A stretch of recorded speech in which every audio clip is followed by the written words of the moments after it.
all of these statements be heard in silence. I call the member for Nanango. Thank you, Madam Deputy Speaker. Madam Deputy Speaker, it is a privilege to hold a seat in this House.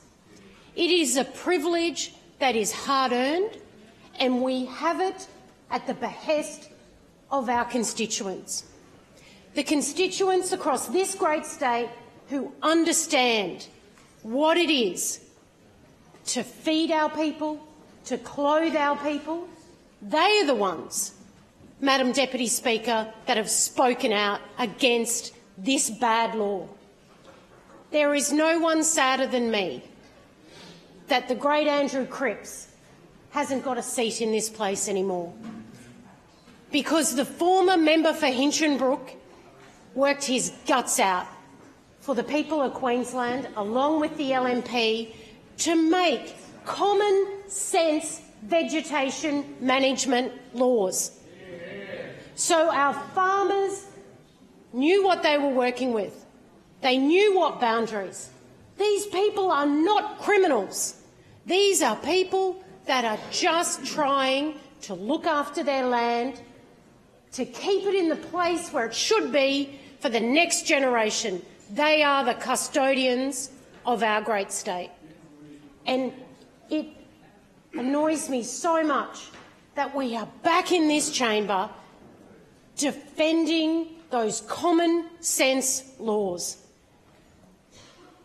Madam Deputy Speaker, today is one of those days in this parliament that exposes the absolute ignorance and the blatant disrespect that those opposite in the Labor Party have for our Queensland landholders and farmers. Labor's proposed vegetation management laws are a brutal and unprovoked attack on the farming families and communities right across Queensland. No other issue so starkly demonstrates the difference between them and us. The party I lead, the Liberal National Party, will always stand shoulder to shoulder with our regional producers, our farmers and our landholders across this state. The LNP will protect farmers' rights to run sustainable, successful businesses and support the families and the next generation. We will always respect and support the industry that is the economic backbone of this great state. Sadly, but not surprisingly, none of those proud principles matter to those opposite. If they did, they wouldn't be reintroducing these draconian native vegetation laws that just make it simply harder for our regional people to get ahead. And it's not the first time. The Labor Party have for decades been trying to turn the screws on this proud profession to satisfy their own green obsession and buy those votes in the southeast corner. We'll make no mistake, behind each and every Labor member in this House is a union master pulling their strings. For decades, Labor have put themselves, their green mates and their union masters before the real people of Queensland, and I acknowledge those sitting in the gallery here today. Madam Deputy Speaker, the LNP is committed to protecting our precious environment. We support laws that properly and fairly regulate the vegetation management practices that farmers must carry out to maintain and boost the productivity of their land. We support laws that protect the streams and rivers of our Great Barrier Reef catchments. But the laws that Labor is proposing are not fair and will hurt farming and grazing families and their communities. They are not fair to the thousands of Queensland farmers who invested in land, livestock, equipment, with the clear expectation of being able to manage their properties, to make the money they need, to pay the bills, the taxes that this Labor government keep putting on them. Labor's laws literally pull the rug from underneath these farming families. These laws lock up nearly 1 million hectares of agricultural land from routine practices of veg management that keep land in production. They shut down the ability to open up any new agricultural land, killing off thousands of potential jobs and denying billions of dollars in export income for our state. These laws reduce farmers to criminals on their own land by reactivating and giving more power to Labor's dreaded tree police. These laws tie up rural producers in reams of red tape, including costly bureaucratic development application processes that see these landholders charge thousands of dollars just to manage their own thickened vegetation. And all at a time when Queensland desperately needs to grow this important agricultural sector. We've had years of prolonged drought, loss of unemployment in the regional areas, and how does Labor defend this?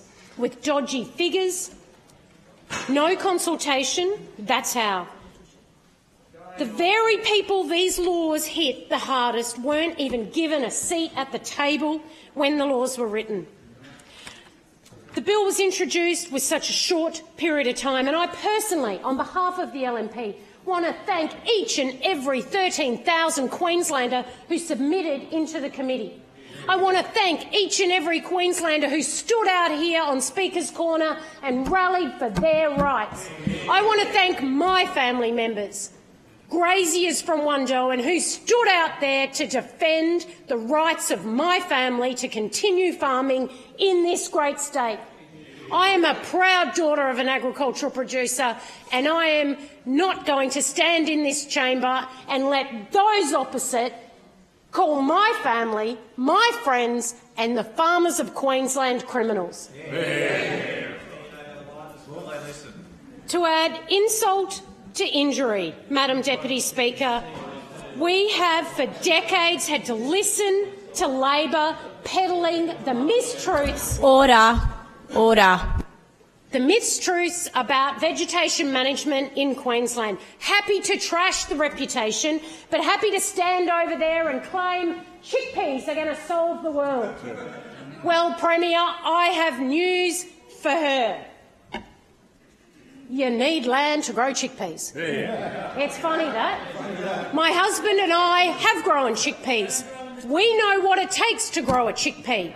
And if you're going to stand up and take the credit for Queensland farmers for growing the chickpeas that export to feed thousands of starving people across this world of ours, you need laws that allow the landholder to manage their land. Yeah. Full stop. Full stop. But don't let the truth ever get in the way of a good story when it comes to the Labor Party and Anastasia Palaszczuk. Madam Deputy Speaker, the hypocrisy of this Labor government is simply staggering. Not only that, they've hidden from Queenslanders the long-term impact the laws will have on all households. Quite simply, to make it simple for those opposite. If you make it harder for us to farm our land, it's going to be more expensive in the supermarket. Full stop.